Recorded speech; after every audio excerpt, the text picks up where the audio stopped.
Hello, Yankees Nation. Welcome back to the New York Yankees News Network, your go-to channel for everything Bronx Bombers. Today, we've got a jam-packed lineup of updates that dropped just hours ago, straight from the heart of Yankee Stadium and beyond. If you're a true Yankees fan, you won't want to miss a single second of this. Before we dive in, if you're new here, smash that like button, hit subscribe, and ring the bell to stay in the loop with all things Yankees. Let's get started.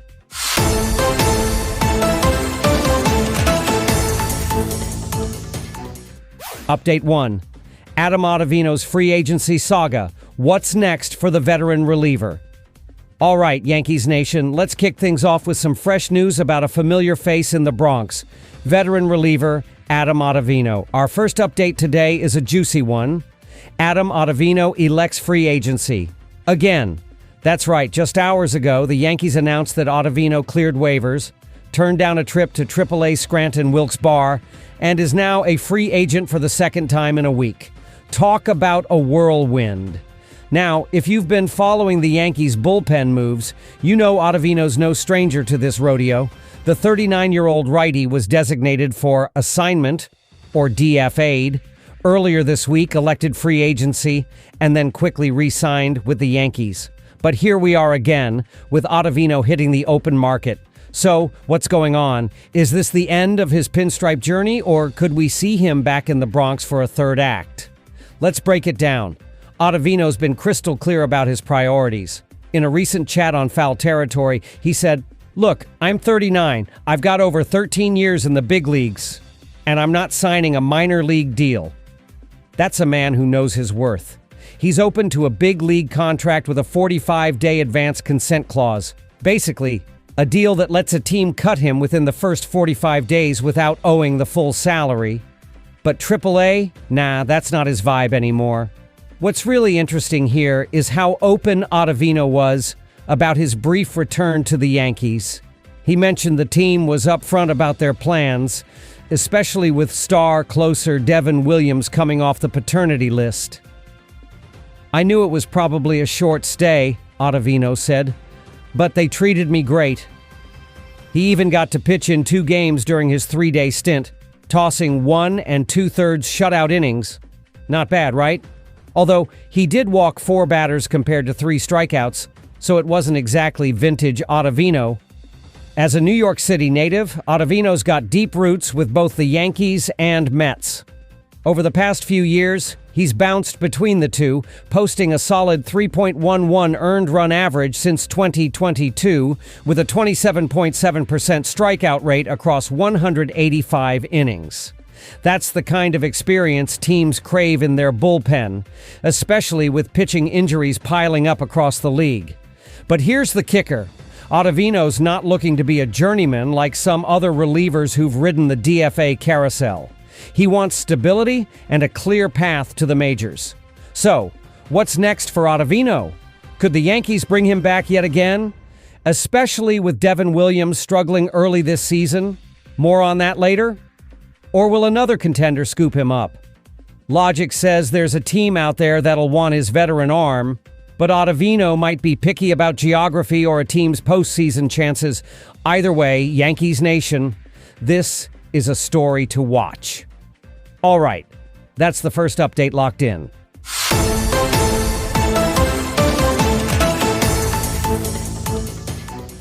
Update 2, Blue Jays lock up Vladimir Guerrero Jr., a rival's mega deal shakes up the AL East. Yankees Nation, let's dive into our second big update of the day, and this one's got some serious AL East implications. Vladimir Guerrero Jr. signs a monster extension with Toronto. Just hours ago, the Blue Jays dropped a bombshell announcing a 14-year, $500 million contract to keep their superstar first baseman in Toronto through 2039. Yep, you heard that right. $500 million.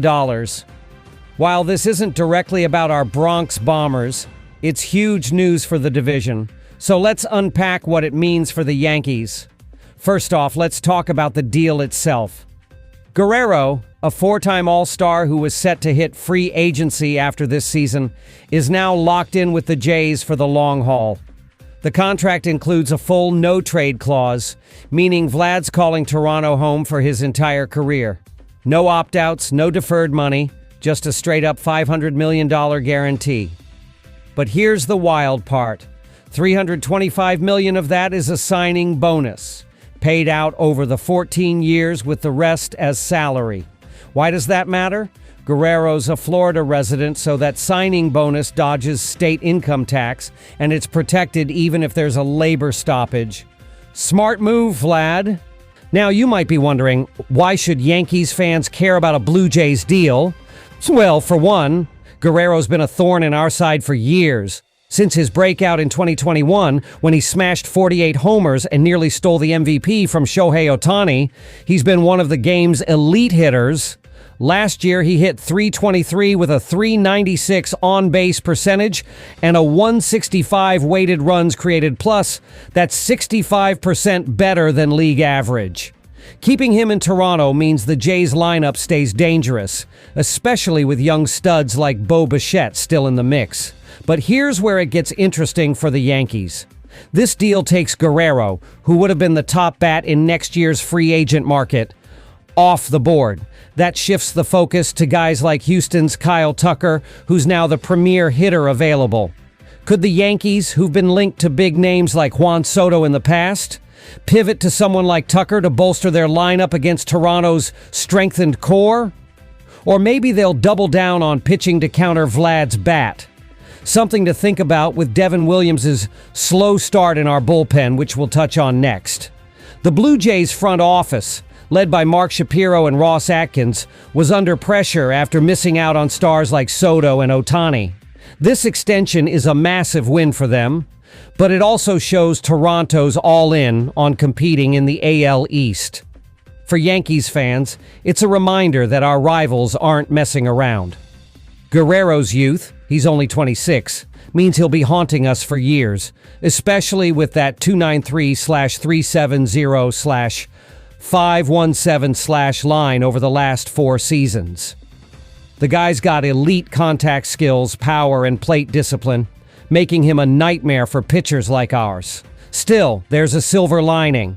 Big contracts like this can get messy down the road. Just look at some of the long-term deals for players like Miguel Cabrera. The Jays are betting on Guerrero's prime years, but if his defense or speed slips, that $500 million could weigh heavy. For now, though, Toronto's locked in their franchise face, and the AL East just got tougher. That's update number 2 in the books. Let's close out the video with our next and last update. Update 3. Devin Williams' rocky start, why Yankees fans should stay calm about our star closer. Yankees Nation, we're wrapping up today's updates with a big one that's got some fans buzzing. Our new closer, Devin Williams, and his less than stellar start to the 2025 season. The headline? Devin Williams' shaky April, no need to panic in the Bronx. Just hours ago, reports surfaced diving into Williams' early struggles. And trust me, there's zero reason to hit the panic button. Let's break it all down and talk about why this elite reliever is still the key to our bullpen success, plus how it ties into other moves like Ottavino's free agency. First, let's set the stage. The Yankees made a blockbuster move this offseason, trading starting pitcher Nestor Cortez and prospect Caleb Durbin to the Milwaukee Brewers for Devin Williams, one of the best closers in baseball. This was huge. Our bullpen was already a strength, with guys like Tim Hill and Clay Holmes, but adding Williams, that's next level. His career numbers are straight up ridiculous. Over 6 seasons, he's pitched 235 and 2/3 innings across 241 appearances with a 1.83 earned run average. Oh, and get this, 375 strikeouts, giving him a wild 14.3 strikeouts per 9 innings and a 39.2% strikeout rate. That's 17% above the league average. His changeup, nicknamed the Airbender, is the stuff of nightmares for hitters. So why are we even talking about struggles? Well, Williams has had a rough go in his first 4 appearances of 2025. He's thrown just 3 innings, giving up 5 hits, 4 walks, and 5 runs, 4 earned, for a 12.00 earned run average. Ouch. right? For a guy who's supposed to lock down the ninth, that's not the start we envisioned. Some fans are already sweating, especially after losing Nestor, who was a fan favorite. But hold up, Yankees Nation, this is not the time to overreact, and here's why. For one, Williams has a history of slow starts. Data shared today shows his career. March and April numbers aren't exactly sparkling. A 3.86 earned run average and a .317 expected on-base average. Compare that to the rest of the season, where he's a beast. A 2.51 earned run average in May, 1.65 in June, and a jaw-dropping 0.87 in July, with a .207 expected on-base average. The guy heats up with the summer, and we're barely into April. Plus, he's been dealing with some external factors. Williams was on the paternity list recently. Congrats to him, by the way, which means he's had a lot on his plate. Add in some chilly weather during his outings, and it's no shock he's not fully dialed in yet. Let's talk about that Airbender changeup for a second. It's still one of the nastiest pitches in baseball, and even in these rough outings, hitters aren't squaring it up consistently. His walks, a career 12% rate, higher than the league's 8.5, are a known issue, but they've never stopped him from dominating. Those 4 walks in 3 innings, not ideal, but it's a small sample. Once Williams settles into a rhythm with his new team, that elite stuff will shine through. The Yankees didn't trade for him to be a one-month wonder. They got him to close out games in October. Now, how does this connect to our other updates? Think about Ottavino's free agency. With Williams struggling early, some might wonder if the Yankees regret letting Ottavino hit the open market. After all, Ottavino threw 1 2/3 shutout innings in his brief return, even if he walked a few guys himself. But Ottavino's 39 and looking for stability, not a swingman role. The Yankees are banking on Williams as their long-term answer, and honestly, that's the right call. Ottavino's a solid vet, but Williams is a 2-time All-Star with Cy Young potential. Plus, with Toronto locking up Vladimir Guerrero Jr. for $500 million, as we talked about earlier, the AL East is a gauntlet. We need Williams' high-octane arm to shut down bats like Vlad's when it matters most.